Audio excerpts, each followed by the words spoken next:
Hi, this is Friday the 4th of March 2022. This is the Democratic Alliance Labour Report. Thank you for listening.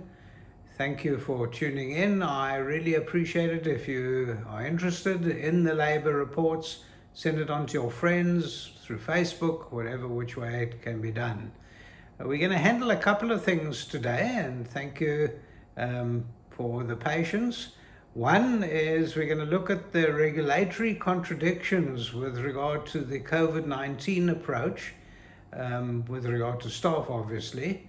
I want to have a look at the POPI Act. The POPI Act is private information. There's been an interesting case with two Zimbabwean lawyers about being banned from practice. And then finally, just to touch again on job reservation and the Minister of Employment and Labour wanting to try and create reservation for jobs, much to the disgust of many foreigners who are trying to open up businesses and getting forced to close them. And so this is Michael Bagram. I'm the Labour spokesperson for the Democratic Alliance, and as I said, it's Friday the 4th of March 2022. Well, the most interesting thing is this new regulation, and the Minister has come out with something very strange, but I suppose we're getting used to the Minister of Employment and Labour telling us strange things. You might recall right in the beginning of COVID-19 and the lockdowns, we were told you could go into a shop and buy winter gear. In other words, you could go to Cape Union Mart, for instance, and you could buy a fleecy top because it was almost winter. And in buying your fleecy top, you would look around the shop, obviously, and you might want to have a t-shirt, but you couldn't buy the t-shirt because that was summer wear. And they were trying to discourage people from buying the t-shirts or summer wear because you might catch COVID. I don't really understand it, but then they came out with a strange regulation saying, well, if you're going to wear the t-shirt as an undergarment, then you can buy it. Well, when I told friends across the globe about this, they all had a jolly good laugh, thinking I was joking about the South African government. Well, it was no joke. It wasn't a laughing matter. And we have regulations like that in this country. And I suppose living here, well, Alice in Wonderland wasn't as interesting. South Africa's a lot more interesting. Well, now we've got an interesting concept. We've got a regulation that's encouraging employers to take their staff in if they get COVID-19, if they're diagnosed with COVID-19, taking them in immediately if they're not showing any symptoms. They said, well, let them come to work. They don't need to quarantine or don't need to stay at home. They must come to work. They've got COVID-19. You find out on a Monday, on Tuesday come to work because you're not showing any symptoms. Now, that's interesting. I mean, even the Simpsons were funnier than that, but no, it's being serious. They're being absolutely serious. Now, we still have to wear masks, we have to social distance, we have to sanitize, but you can have someone come into the workplace, sit in the office with you, who's got COVID-19, because they're not showing symptoms.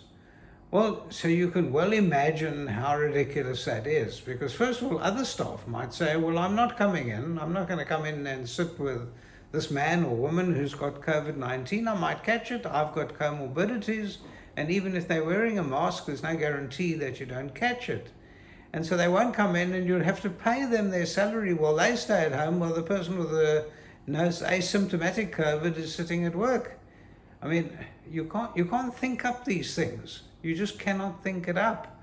And yet our government is doing a jolly good job at writing this fable for us.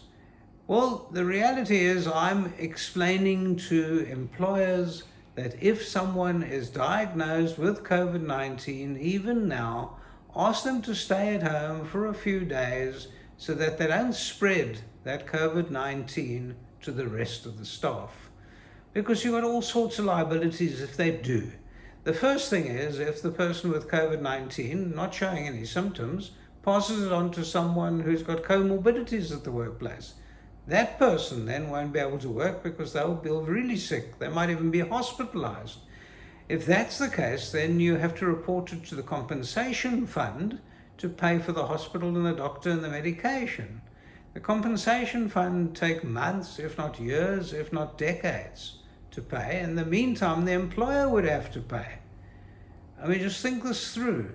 So you've got one person that's asymptomatic, that's feeling good. They come, they pass it on to 5 other people. 5 people and that they pass it on to, at least 2 of those get symptoms.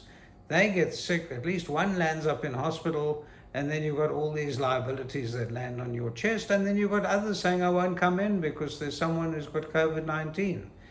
I'm not sure what the government is up to. I just think they haven't thought that through. Again, it's a little bit like buying the jersey and you can't buy the t-shirt. It's the same concept. Madness, absolute madness. So here we go again, and I can expect more. Just by the way, I suspect by the 15th of March, remember it's the Ides of March, remember Julius Caesar, what happened to him on the Ides of March? Well, I think at last government might now withdraw the lockdown. About time. We're about a year or two too late, but at least pull it away, let business get on with it, and don't encourage people who've got COVID-19 come to work. There'll probably be no masks anyway after the 15th of March. I'm looking forward to the announcement at the family fireside chat by our spineless president.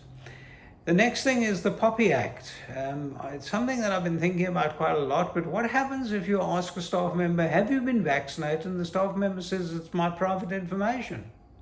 What do you do then as the employer? If you've got, especially if you've got a compulsory vaccination policy at work. They say, but in terms of the Poppy Act, I don't need to tell you. It's a problem. I haven't thought it through. My personal feeling is I would get that person to sign a letter saying that there's nothing in the way of them coming back to work and that there's nothing that they can think of that would cause a further spread of COVID-19 at the workplace. Because if they sign that, then they've done everything that they need to do to ensure that they're not passing on the COVID-19 virus, and if they've been properly vaccinated, they won't. But at the end of the day, the vaccination is not a complete panacea and cure-all, so that's a problem, is the Poppy Act. Another interesting thing that's been happening, obviously, is the job reservation that the Minister of Employment and Labour is trying to bring in. He's trying to stop foreigners working in certain jobs. I've had an interesting case recently where an individual had opened a small business, a foreigner had opened a small business, employed a handful of South Africans, successful business, going well, and now they won't give them another permit to continue with that employment. It looks like they're going to leave the country, they're going to fire the staff or retrench them. I mean, so much for the government wanting to create jobs. It sounds ridiculous. It sounds again like the t-shirt story where you can buy the jersey and you can't buy the t-shirt. Same thing. The Minister of Employment and Labour has sent out his scarce skills list, and the list is wholly lacking. No thought, no imagination, doing everything in their power to stop job creation in this country. Well, it can only come from a minister who belongs to the Communist Party, like our Minister of Employment and Labour. So thank you once again for listening to me. It's Michael Bagram, Friday the 4th of March 2022, the Democratic Alliance Labour spokesperson. Thank you.